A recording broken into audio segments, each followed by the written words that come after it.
Hey everybody, this is So Many Sequels, your book club for movies. I'm Josh. I'm Garrett. And I'm David. This week on the show, our first new release of the year, Ant-Man and the Wasp, Quantumania, the movie one letterboxd reviewer called Ants in STEM. But it seems the title heroes took a back seat to their parents and a villain in the latest in the MCU. But is that a bad thing? Plus, we get ready for the Oscars. Really encourage everyone to go out and watch Ted Lasso before the new season 3 drops, just in time for my birthday, FYI. You're welcome for that plug there, Apple Plus. We'll be waiting for some commiserate.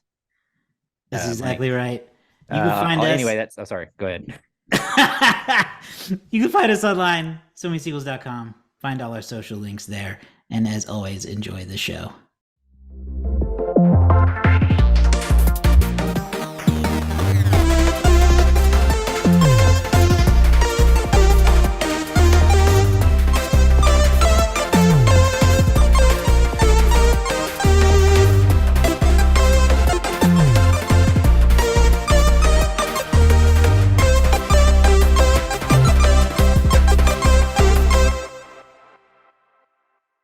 Oh my God, guys! I wanna say before I know we're we do this thing, we chit chat, but today we're talking about of the first official new release movie of the year.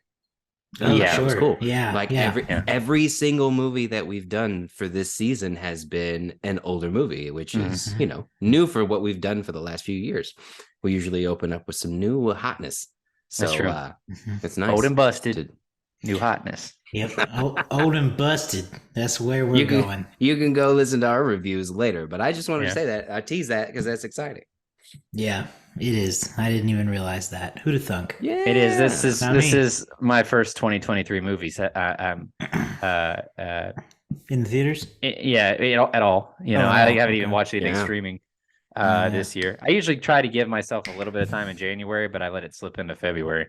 So I'll get caught up. Understandable. I think that's fine. It's kind of a catch-up period anyway for me, I think. Catching up on, the handful of movies that I didn't get to get in before the end of last year. Stuff nominated and things like that. Yeah, nominated things that are just now coming out. It's that time of year. And have you guys been watching anything? Before we get to our movie of the day, have you guys been watching anything else of note? I have, actually. But, are you catching up on your Oscars? Because we're going to have an Oscars show coming up soon that we're going to be talking about as well. Like I said earlier, I've been catching up on stuff I didn't get in. I watched Fire of Love, which is a documentary available on Hulu and Disney Plus. That is about two volcanologists who were in love with volcanoes and in love with each other. Oh, I thought they were in love with Star Trek. Okay. No, not volcanologists. Volcanologists. All right. Okay. Not that.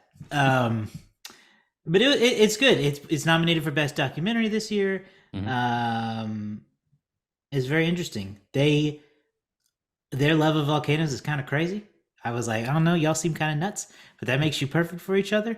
And they discovered a lot about volcanoes with their work. So it was pretty cool. Cool. And then I also watched, I don't think it's an Oscar nominated movie, but Infinity Pool. Oh, yeah. I heard about this. Brandon Cronenberg. I know vague things of this, yeah. Alexander Skarsgård, Mia Goth. Pretty effed it's up. Messed up. Pretty effed up, yeah, I would say. Yeah. 3 stars. Okay. Yeah. I liked the premise more than the execution, but it was still good. Good gross, effort. Though. Very gross. I did watch Tar. Oh, interesting. Good stuff. Cate Blanchett is wonderful. Great performance, right? That's what everyone says. Delivers a fantastic performance. The movie I didn't love the movie as a whole. It was very long, and it was about, listen, classical music culture, not my thing. Sorry.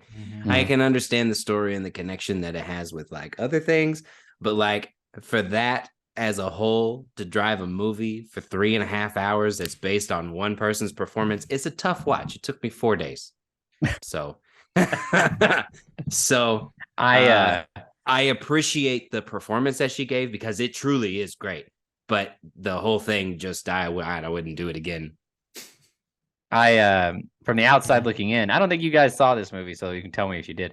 From the outside looking in, it kind of looked like, for lack of a better word, this year's Pig. I don't know if you guys ever saw Pig with Nicolas Cage. Did not ever see Pig, no. But it was one of those movies that's like, this is an incredible performance movie, but like otherwise, I don't really understand what's going on. Like the chain of events, it's like this is kind of an odd story, but I can't look away from Nicolas Cage. Yeah, that's usually the case. It's hard to look away. I have not been watching any Oscar nominated films. I have been rewatching Ted Lasso, and that is about it. That should be an Oscar-winning film. I tell you what, I'm really glad I rewatched it because I'd kind of forgotten some of the last beats of season 2. Going into season 3, I was like, oh yeah, I forgot that this and this and this happened. Yeah, season 3 is very close. March 15th. Happy birthday to me. Hey, is that the actual day? I think so. March 15th is what they teased the other day. So nice. By the time you're listening, some people might be listening to this. It's already out. Yeah. Even if it's not, go watch the first 2 seasons of Ted Lasso and prep for season 3. Or just go rewatch all 3. Yeah. However many seasons there are in the future when you're listening. Said this one's going to be the last 15. one. Better not be. I'm going to hit him.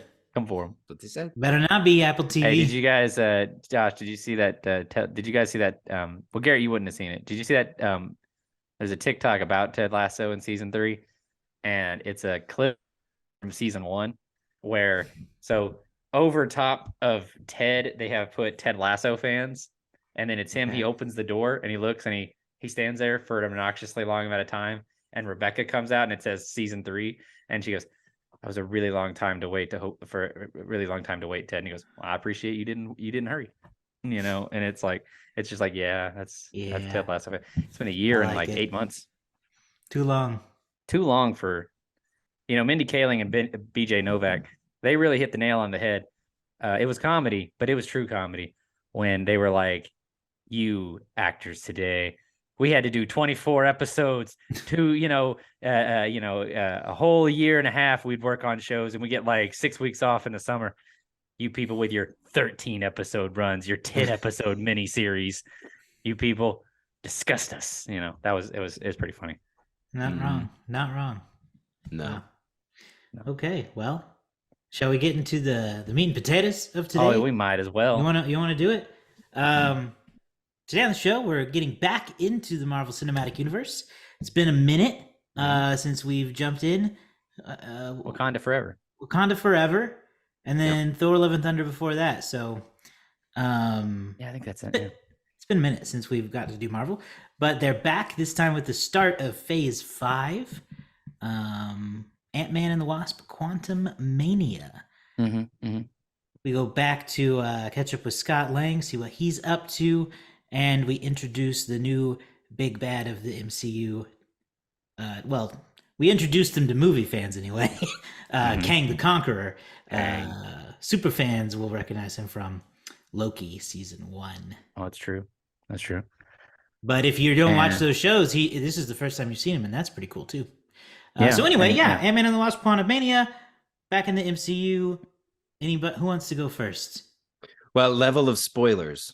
Let's talk about spoilers. Sure. Rampant. No, let's not go rampant. Let's like. Well, preface any spoilers. Let's keep it chill. No post-credit reveals. No nothing like that. Okay. We'll be careful. If you insist. We're trying to be nice. Highly suggest that if you have not seen the movie, watch it first and then go, because we'll probably talk about some stuff you may or may not want to hear unless you've seen the movie. Yes. Yeah. I feel like that's a fair. That's the fairest warning you're gonna get. Yeah. We'll do our best from here on out. Why don't you start, Garrett?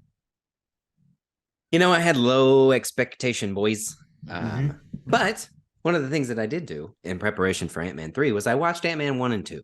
I didn't watch anything in between. I went in with nothing else other than I am going to watch the Ant-Man movies. Because if you try to watch everything, it weaves and you can watch all of it at one point. The only other one that'd be worth watching, I think, what would be Endgame. But Yeah. And that's fair. that's not that necessary, I don't think. But it was fun to go back and watch those movies because I remember when the first Ant-Man came out, I had very low expectations and it exceeded my expectations. Mm-hmm. Ant-Man 2, I had middling expectations and it met my expectations. Mm-hmm. And this one, based on, pre-reviews and everything that I had seen, and, we talked in our Discord channel a little bit about what their expectations were, and most people were not excited about it. And that's kind of where I was at. Leaving the theater, I felt like it exceeded my expectations again, but not necessarily in a way that I expected. I think that it was a really good kickoff to Phase 5. This is the first movie of their Phase 5 saga. I think that it kind of ties some strings together from Phase 4 that I had lingering questions about. I was pretty interested in the story. I think that it felt like, for me, I think the second half especially felt like an origin story of sorts for another character rather than the title character. But I felt like it was okay because I was interested in that story too. Mm-hmm. So I thought it was choppy, but overall, I liked it. Okay. Yeah. I would say I agree for the most part. I had a lot of fun. It was about what I expected. Paul Rudd's always a lot of fun, especially as Scott Lang. It's an interesting character, Scott Lang, and it has been when you watch Ant-Man 1 and you watch his place in the other movies, because he's such a regular dude. Like, he's like, we talk about like heroes being like an everyman. He is such an everyman. Like, compared to Captain America and Thor and Black Widow and all these other characters, he's like, he was just doing his own thing until he got a cool suit, and so like he seems so relatable even in these exceedingly strange situations. And I thought that it was super weird. Like, this was for not being an outer space movie, it really had those kind of vibes with all these crazy imaginative aliens and creatures that they came across. And I thought that as far as like just your basic hero versus villain story, I thought that they did a really interesting job with the dynamic between Scott and Kang, the dynamic between Janet and Kang, and all of that. And it made me excited for where both of these characters are going, and not just I feel like there's a tendency when you're talking about one MCU movie, you end up talking about the MCU as a whole, which we'll get into that later, I'm sure. But I'm really excited to see where the next step is for all of these characters. I had some complaints as well. Some of my complaints were more structural with the story itself, but not anything that I would like. Not anything that I'd be like, oh gosh, this is just a terrible film. I would just say there were some weird issues with how they structured certain events that I think they could have just stuck with one scene, let that play out, and then they had a lot of going back and forth between perspectives, and I think they could have just stuck with one. My only other real complaint is that I feel like, generally speaking, you can drop Wasp from the title of this movie because it's Scott's story and it's his daughter's story, and I feel like Wasp was just kind of there to help out, to ask questions. Like, I don't feel like Evangeline Lilly and the character of Wasp were really like titular, if that makes sense. No, I agree. Those are, and I'm not like a huge Wasp fan. I'm just saying it's kind of strange to me that she kind of doesn't feel like she's as important as she could have been, especially after the last two movies. But anyway, that's my thoughts. I had a lot of fun. I really enjoyed myself. I laughed a lot. Well, I don't really laugh when I watch movies. I'm kind of a weirdo, but internally I was really laughing. Internally. And I don't laugh. If you ever watch something with me, you'll be like, man, David is hating this comedy. He never laughs. On the inside, I'm just going rolling. Yeah, that's funny. For the audience, it's just some guy going, "That's funny." Yeah. Yeah. I'm glad you mentioned the Wasp thing, because I was kind of thinking that too. I don't really know why Wasp is in the title anymore. as if she is, it's gonna be, then they should do more with her because they really didn't give her much of a role in this. Honestly, she did the least of the Ant family, but she's the one with title credit, which is just kind of weird. I didn't really think about that at first. Overall, though, I had fun with it. I enjoyed it. It was really fun in the moment to see the big spectacles unfold on the screen. They didn't always look good, which was a little bit of a bummer. Mostly some green screen moments I thought looked a little too much like, okay, these people they're obviously not in the same room. A couple moments like that, but it was still really cool to watch on the big screen. Very funny still, largely because of Paul Rudd. And you know what? Michael Douglas is very funny. Yeah. Every time this man talks about ants, I love it. Well, he just has that. He has like gravitas in his voice, so when he's delivering jokes, it just sounds funny. Just being. I don't know. Exactly. We get Catherine Newton this time as Cassie, Scott's daughter. Loved her. I thought she was really good in the role. I lost my train of thought. I was talking about Cassie. I thought she really stepped into being a superhero in her own right really well. I wish that a little bit more time was spent on that. That's kind of my overall complaint about the movie is I feel like it's a really good continuation of the universe, but it's not the best continuation of Ant-Man because we lose a lot of character development moments to Kang's story or one of the other Ant family story. And it's bummed me out a little bit that over 3 movies, Scott Lang hasn't really changed at all. His motivation is still always just being a good dad to Cassie. And he also never really faces consequences.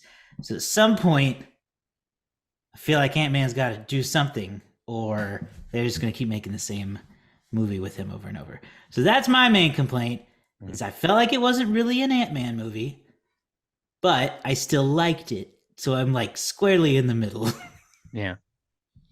At the same time, I do feel like this one, I'm trying to think. Oh yeah, this is the one where we really got to see Ant-Man have to like really fight somebody, like really get his fight back and get his ass whooped and fight with all, fight from down under. He was he's the little guy, so he's an underdog, literally. But to kind of see him stand toe to toe with him because in his first movies, like the fighting is not. I mean, it's fighting, but the part of the they're using the gimmick of the shrinking fighting when he fights Yellow Jacket, and they're using the interesting clash between him and Ghost in the second one where she has her own unique power. But yeah, here it was like you said, it was a lot of stories. Other people's stories were also building up. It wasn't just Scott. And Scott has been, like you said, Scott's kind of remained a little bit stagnant. He's always been pretty, he's pretty agreeable guy. I always thought that the most interesting thing about Scott Lang as a character, especially when you go back to Ant-Man 1, is how he just like completely code switches depending on the room he's in. Because when he's with his friends, Luis and the Russian guy and T.I., he's like the smartest guy there. And he's like, guys, we can't do that. You got to think here. And then you put him in a room with, Hank Pym and Hope. And he's like, can I go to the bathroom, please? And he's like a complete dork. Like, he can be whoever you need him to be. He's a con man at heart. Remember, he is. He's really good with the con. He is, and even though this is supposed to be Spider-Man's domain, I've always liked that Scott Lang is like literally a poor superhero. Like he's got no billions. He's not the prince of somewhere. He's not like working for some government agency. He's just like living in an apartment, super broke, and he happens to get Hank Pym to give him some stuff. But like, I don't know. Like it's kind of nice. A lot of people, the early trailer they showed at like D23, people thought that like Scott was going to sell out and be like a big celebrity because he's like one of the few Avengers that's still like around. Right. And that did happen a little bit, but he they thought the whole thing was going to be Scott's gotten too big for his britches kind of thing. Yeah, it didn't quite go into that realm. No. But it was fine. What did you guys think about the movie being pretty much entirely set inside the quantum realm?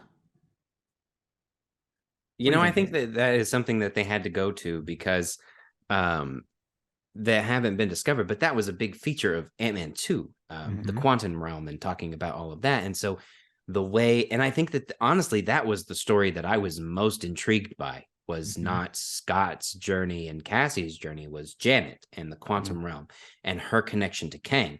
And so I do feel like you're right. In this instance, Josh, it did kind of feel like while the star, he kind of felt like comic relief at times and also the side character because that development of Janet and Kang, I felt like was for me the most interesting thing to see because again, having come in and watching Ant-Man 2, you don't know anything about it. So coming out of that, it's like, yeah, she was down there for so long. It makes to me sense how they tie it together with his character that you saw in Loki, having seen that and like how he was exiled to exile him there to this place. I didn't like everything about it. I didn't think the Bill Murray cameo was, I didn't think Worth it it. was a home run hit. Wasn't I worth think it, it would have yeah. been. I mean, it's No, I funny, think but that it wasn't again, quite worth it. again, I think that's a moment where it's like you leave that as a surprise and it's a win. You tell me about it and it's a strikeout, right? Like it could have gone either way. It Yeah, if was they a hadn't swing put and it a in the miss. trailer, they hadn't announced it beforehand. Yeah, that would have been Right. pretty. And then his character would have been like, oh, that's fun. Like, yeah, but it was like not worth it. And I also got to say that while the building of Kang was a lot of this movie in the quantum realm felt very Star Warsy in it at points, like the elements of buildup. I felt like the ending to that piece was weak. I felt like that part was just kind of like here's an easy way to end this part of the story. All of a sudden, out of nowhere, here comes, spoiler alert, big giant tech ants that all of that like got sucked down there at the that end, and old it was trope. like, The oh yeah, technocrats. oh yeah, I've just been getting this stuff on my head, and it's like, come on, man, that was Come on. easy. But that piece, whatever, everything else surrounding it was fine. But like of the Well, I quantum realm pieces, that's appreciated. my main thing. That was I like, do appreciate that they at least signposted it because if like I noticed that I noticed it I noticed it happened. I noticed the weird things he was doing with his ears, and I was like, all right, something's happening here with these ants. I know it. yeah, Look, That was one of Michael Douglas's. I heard, I always know that a joke has landed when I hear Josh laugh from like 8 rows away because we were not sitting next to each other, but Michael Douglas he's talking about they've developed a technocratic society and they really are working together. I know socialism is a charged word, and I heard Josh just laugh from like 6 seats over, and I was like, yeah. there you go, that one worked for Josh. It was funny. Well, it's a funny idea, but at the end of the day, I was like, of all the villains to be afraid of in this movie, I'm more afraid of the technologically advanced ants that would take over the Earth so quickly. Did you So quickly. you saw they built cities in the Divinity quantum City. realm? Yeah. We would not last. There are so many more ants than humans on Earth. It would be toast. They got stuck. Forget Kang. The They got ants. stuck. They got stuck in a quantum bubble and lived 1,000 years in a day. I know they can never. Became more advanced than we can ever hope to be. They can never let those ants get out of that quantum realm. But it's like there's so many different sci-fi ideas clashing with each other in one movie. Yeah. It's like this idea of like Kang, like the Kang we met is not even the Kang we'll see in the future. Like it's a version of Kang. There are several versions of Kang, right? And then you have super advanced ants that grew in a day. And then you have broccoli people and you have the shrinking tech. And it's like all these different, all these individually as sci-fi concepts would be like, oh, that's cool. MODOK would all be like individually kind of something, but they're all clashing together at once. Yeah. Since you brought it up, how did we feel about for those of you that don't know, look up MODOK. How do you feel they did with that weird character? Hated it. Can I? Oh, hated it. Okay. Hated MODOK. Let me say, it was as wacky as I ever expected it to be. Like I knew for a long time, I've known for a long time, they will eventually try to get MODOK in these movies. And I was like, and it's not going to work. It's going to be weird. And people are either going to hate it or love it. And My wife said, if you're gonna put MODOK in a movie, it might as well be this one because you've got all this other weird stuff going on, so you might as well do it here. And I gotta say, Josh hated it. I think the only thing that saved it for me was Corey Stoll's performance because he was hamming it up like crazy. He was having such a stupid good time that if he had tried to be if he was trying to play it straight, it wouldn't have worked for me at all. I would have hated it too. But he was being like, "Huh? Yeah." He's like, "I didn't." And when Paul Rudd's like, "I didn't even notice your baby legs," and he's like, "Not baby legs." Like he's the way they just the goofing when he spoiler alert later when he goes, "Look at me. I'm a dick." I don't. It was. I know, but still, it no, was. I hated it. I can't believe the Russo brothers wanted to use MODOK at one point. Imagine their version, right? So it was as stupid as I ever expected. MODOK conceptually, even if you just go to his Wikipedia page and look up MODOK, conceptually, it is like one of the weirdest things I've ever seen. And I always knew that it was going to be difficult to have it work outside of a comic book or a cartoon. And it was, and I'm glad we closed the chapter on it, hopefully. So, okay, Josh, question then. Would you have preferred it had they not shown his face? Had it just been the metal face mask with the more machine-like thing, would you have been okay with that? Like, I don't know the specifics of MODOK. David, you probably do. Does he have a machine face like that and a regular face? Because I've always seen him as a regular face. Yeah, I've only ever Was the seen machine giant face something different? Okay. Because I was gonna say, if they turned it into a giant machine and they just did it that way, would that have been better? Was it the big stretched out face? Is that what the problem was?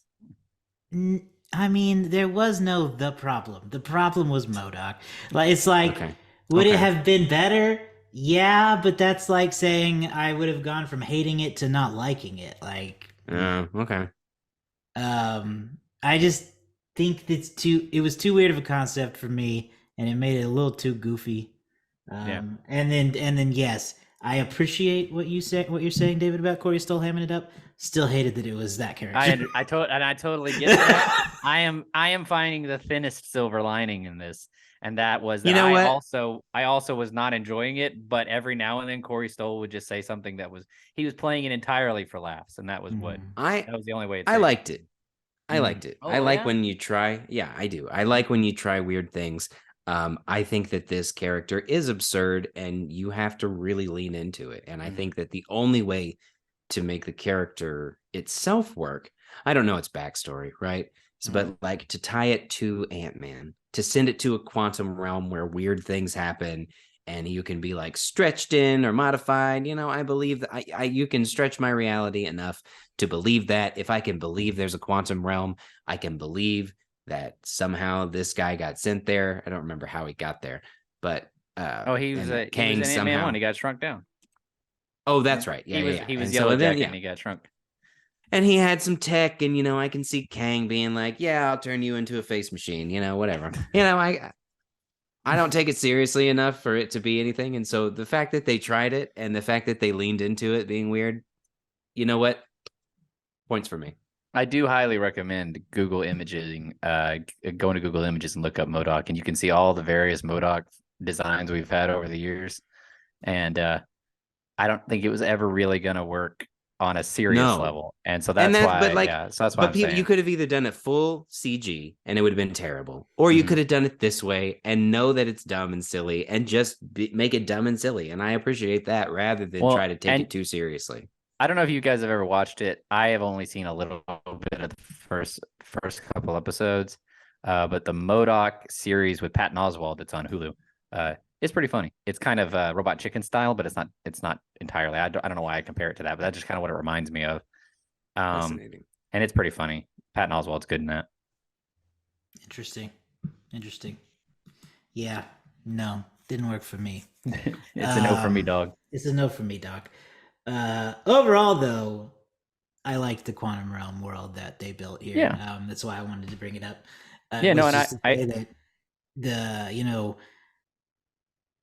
It is very Star Warsy, and I mean that in a compliment for sure, because obviously these two franchises have different looks and all that and styles, but I think that the Marvel arm of Disney is a little better at this world building than Lucasfilm is, because these worlds are just more engaging to me. I'm more intrigued by them. They seem more alien than some of the worlds in the latest Star Wars stuff we've seen, and I'd like to see more Marvel world building in Star Wars. I think. Yeah, I you want to know, see Star Wars in the quantum realm. I also agree. I like that they just kind of get right to it. They don't waste a ton of time in the beginning before they get to the quantum realm. They get right to it, and it's something they teased in they introduced the premise in the first movie. You saw a little bit in the second, and it was like kind of realistically, it was like they've been foreshadowing this place for all three Ant-Man movies, and it's involved in Avengers Endgame. So like they had to do it at some point, right? Is really go down there and see. The idea of it being a universe beneath our universe is such a fun concept, and so such a like in the back in the day it would have been, oh, underneath the ice there's a layer where dinosaurs still roam and things like that. It's freaky, And right? yeah. I go to bed last night and I'm thinking about it. I'm thinking about Ant-Man. I'm thinking about the quantum realm. And when I think too hard about something shrinking so small that it could be another universe, broke my brain a little bit. It's a little Men in Black, isn't it? Because it's like, and then you start thinking about non-existence, and that is just a mistake to think about. Because you're like, how could it be so small that it would go infinitely? Yeah. Mm. Well, like, and it's like, Not for me. There's things there. So like, are there things that are even smaller than that? And does it just go Right. deeper and deeper each time? Right. It's so It's are Inception. Like are we the giants? I agree with you, Josh. Are we the giant? We are giants. Or are we the small ones to the bigger? Portugal the man. Jack and the Beanstalk. So I agree with you, Josh, about the world building thing, and it's because Marvel really has access to so many different worlds, different like something I read about about Marvel comics and about DC comics too, for that matter. But basically, in these comic book universes, every form of fantasy and sci-fi exists. Like every nanotechnology, magic, people who gods and monsters, like all of it. Like we just last year they introduced werewolves into the MCU as well. So like every kind of literary storytelling device you could conceive exists. So there's so many different places to go with the MCU that Star Wars is kind of limited to what George Lucas set forward. So you're kind of like, you have to kind of stay mostly in that realm. It would be, I'm going to say this, and some people are going to say, "Oh, you got to watch Star Wars Rebels," but it would be weird if they started introducing time travel into Star Wars. You know what I mean? Or it would be strange if they started introducing, I'm trying to think of another thing, shrinking tech into Star Wars, because like that's never been shown before. But you know what? You know what I'm saying? Like everything, Marvel has so many different worlds they can build out. I like the aliens. So. Yes, I want the Marvel aliens in Star Wars. Yeah, that'd be cool. That's what I want. It's a big universe in the Star Wars. They really man, do need to expand it. He was good. Oh, you're talking about the guy who like he stick the goo in their mouth? Yeah, drink the like ooze. That guy? Drink the ooze. Yeah. Yeah, him and Chidi were really great. Let's talk about Chidi. Wasted. Oh, man. yeah. Absolutely wasted. I love William Jackson Harper. I think he's very funny. I thought he was really good in this role, and I wanted so much more of him. And I don't even know, like his character. Is he just in this? Is he? I need more of Chidi with psychic powers. Yeah, this is probably the last we'll ever see of him, unfortunately. But that's what I'm afraid of. It was pretty entertaining though. He would just pop up out of nowhere and be like, he's lying. He was very funny in his introduction. Yeah. I wish we could have learned more about Rebel Psychic Chidi. Yeah, it was pretty cool. Because he's great on The Good Place, and then he's good here. Yep. So it is too bad because I saw before we really knew anything, the MCU fan base really has a problem. Well, it has many problems, but one of its problems is trying to cast every young man as Mr. Fantastic, because I remember seeing a picture of you just said his name, William Jackson Harper Oh yeah. in like his clothing and stuff, and people were immediately like, "Mr. Fantastic? Is Mr. Fantastic down in the quantum realm for some reason?" And I was like, Oh my gosh. people, they're not gonna like they're gonna announce it. Why are You people don't have to- obsessing over that anyway? Who gives People a are damn? so obsessed with trying to figure out who Mr. Fantastic is I going to be. could They want to care know. less. They want to know who Reed Richards is going to be. Well, because I don't know, people who are, I guess, really into the comics, like Reed Richards is, well, first of all, Reed Richards is sort of like in the comics on par with Tony Stark and like T'Challa in terms of like the smartest people in the universe, right? Sure. But not a spoiler, but kind of a spoiler. Kang is a descendant of the Richards. Like Kang is Reed Richards is like Sure. deep down the line descendant. So that's why another reason people are like, well, they're introducing Kang. So maybe that's how they bring the Fantastic Four in there. I can't do these fandom I know, and that's what I mean. I can't do. I'm tired of the stretches. Stop trying to put Mr. Fantastic in everything. They've been trying to put him in things since WandaVision, and they keep doing it. Oh man. Okay. Well, do we have any closing thoughts on Ant-Man and the Wasp: Quantumania before we move on? No, not if we're not going to No talk about those closing post-credit thoughts. scenes. Yeah. Yeah, I think we should avoid it. Look, you guys know, you're listening. You know what it is. It's a tease to the next big thing. It's what they always are. Unless they're jokey ones, but they weren't really jokey ones. I'll tell you, they're worth watching.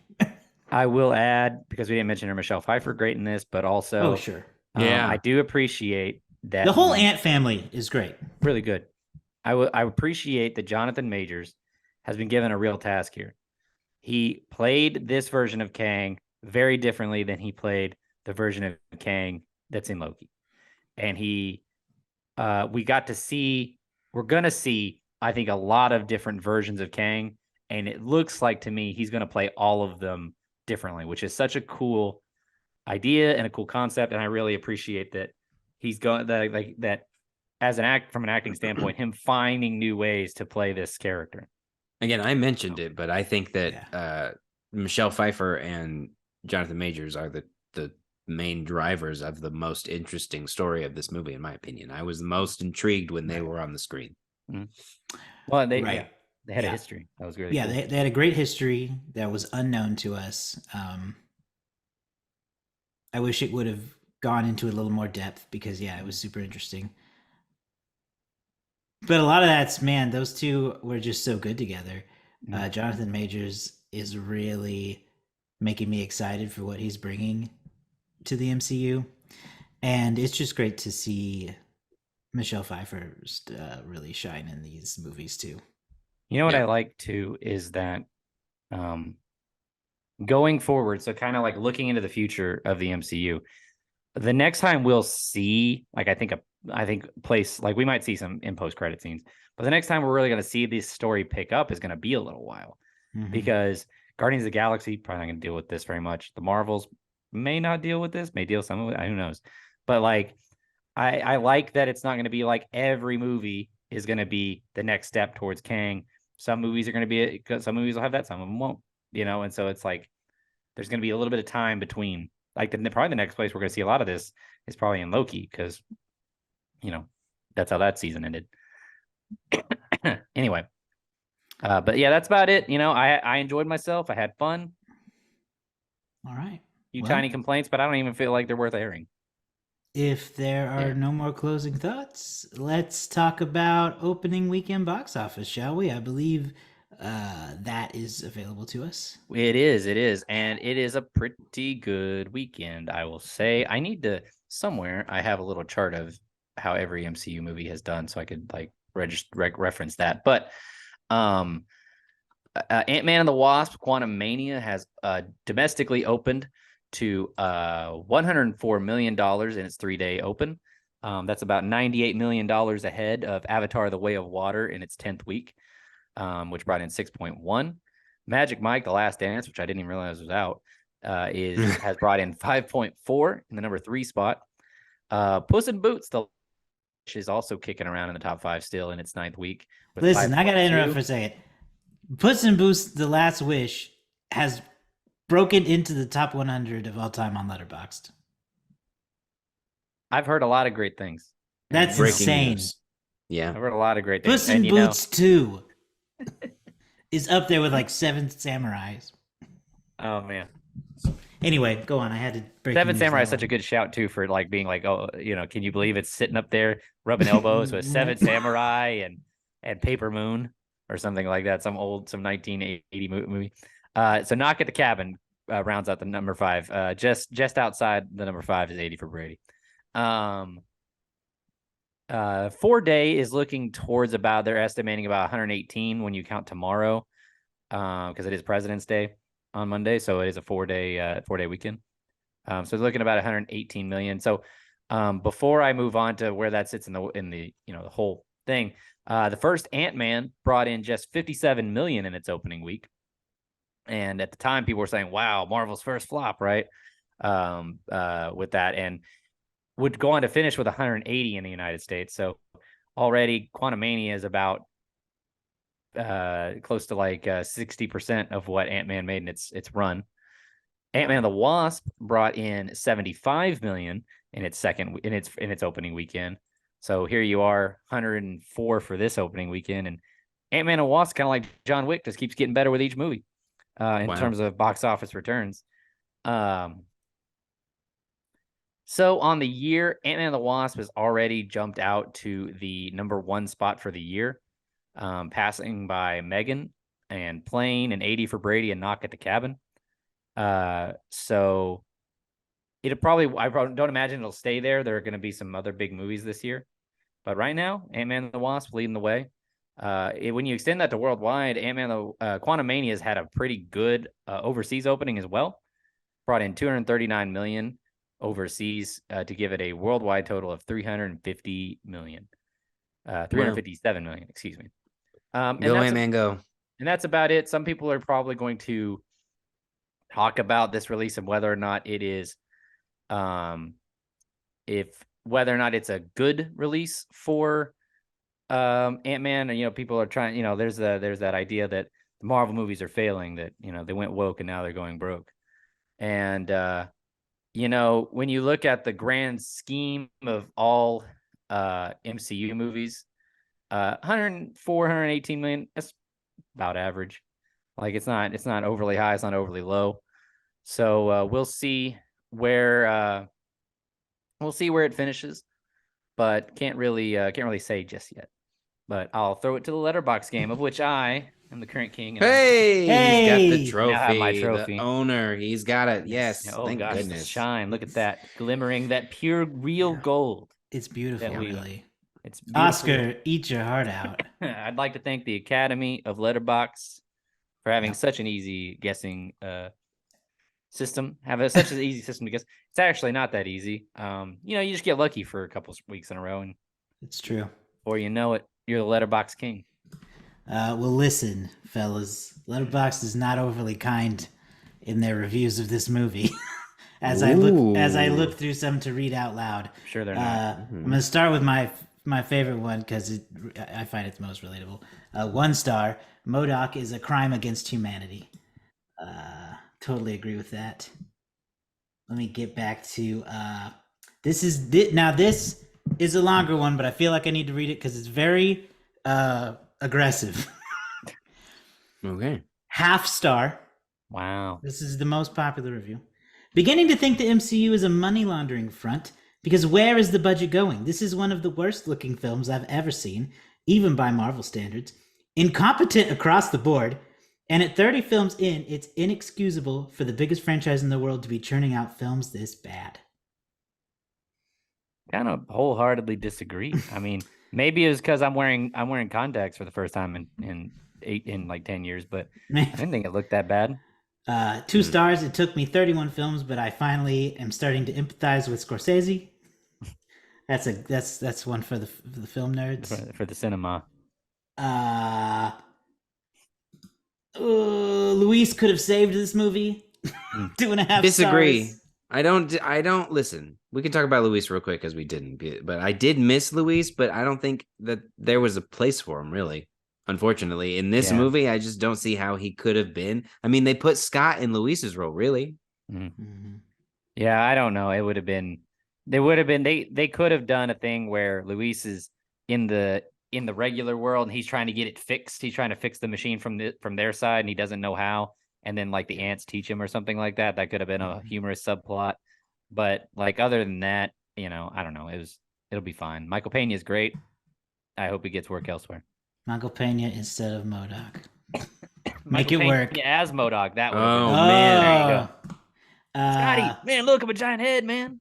That would have been funny because he could have recounted how it happened. That was, and it could have been the quantum realm, so it could have just been like messing with your head. I don't know. They could have made it work. They could have made it work, and that's how you make $100 million. That's how you make $200 million in your first weekend. There you go. We'll go into the guessing with this last review, which is I didn't expect to see Humpty Dumpty's ass in this. Yeah, that was funny. So a funny little bit there, or not funny, depending on who you are. Those were some rough words. Oh man. What do we think the overall rating is going to be? Oh gosh. Dang. I know. I'm gonna guess the early review is like 2.9. Oh man, I was gonna say 2.9. It's a good spot to be. I'll go under at 2.8 then. 2.9, 2.8. This sucks for me. I was gonna say 3.1 until you read those reviews. I guess I'll say 3.0 then, just in case it's higher, but I don't think it's that low. I don't know. Okay, we're gonna go straight in a row. 3.0 for me, 2.9 for David, 2.8 for Garrett. All right, fellas, we have a direct hit. There you go. It's a 2-pointer. It's exciting when that happens. We have a direct hit. Not if it's David. Not if it's David. It's not exciting if it's David. Well, I'll tell you, it's not David. Oh, there it's you go. It's Garrett. Garrett's on the board. 2.8. Put me down. You're on the board with a perfect. I don't know. We need to come up with a name for what happens when you hit that. Like it's our version of a touchdown or a home run or whatever the hell. Yeah. A letter shot. Okay. I don't know. That doesn't work. We'll think about it. We'll think of something. Yeah, that's a direct hit. Back to the writing room. That is. I was just still makes me last, tied with Andrew, right? Yeah, you're on the board though. So, but in one shot, you're automatically tied for. You were alone in fourth a minute ago. So. Yeah, Andrew got lucky that one day he showed up. Yeah, Andrew. No, I'm tied. I'm tied for third. Andrew came in, crapped all over Bedazzled, and got it right. He did. I don't remember. I can't remember if he liked Bedazzled or not. Now that I say that, but that's how it. You can find out on our previous reviews for Brendan Fraser. Yes, I believe chronologically it comes out the same week as this, so that's exciting for everybody. Perfect. All right. Our reviews. I'll just come right out and say it's a 3 for me. Ooh, I think 3 is fair.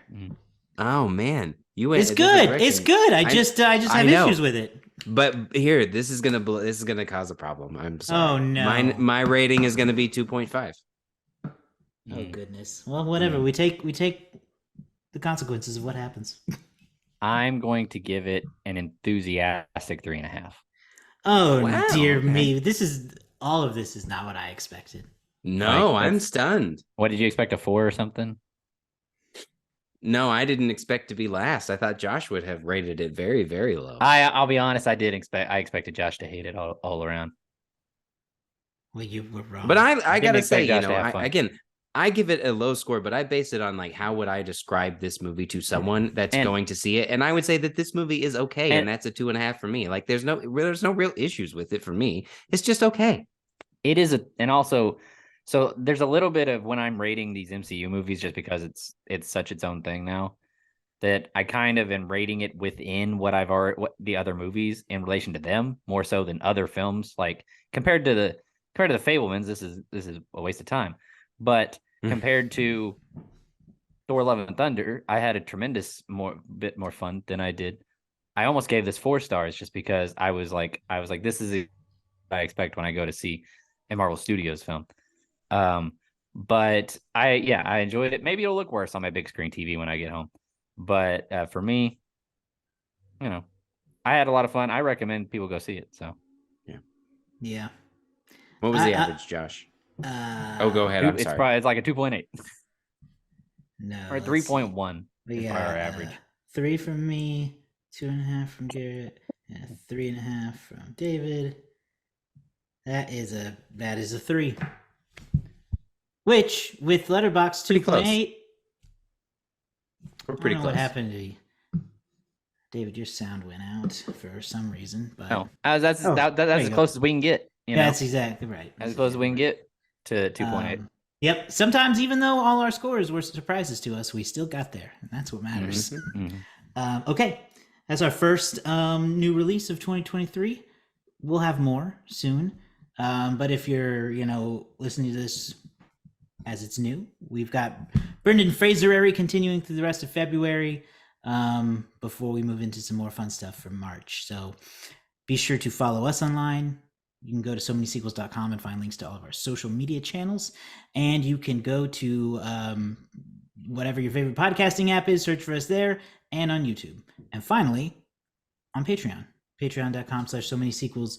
You can sign up there and get access to our Discord and some other fun things. So go check that out. Okay. We'll be back next time. Bye.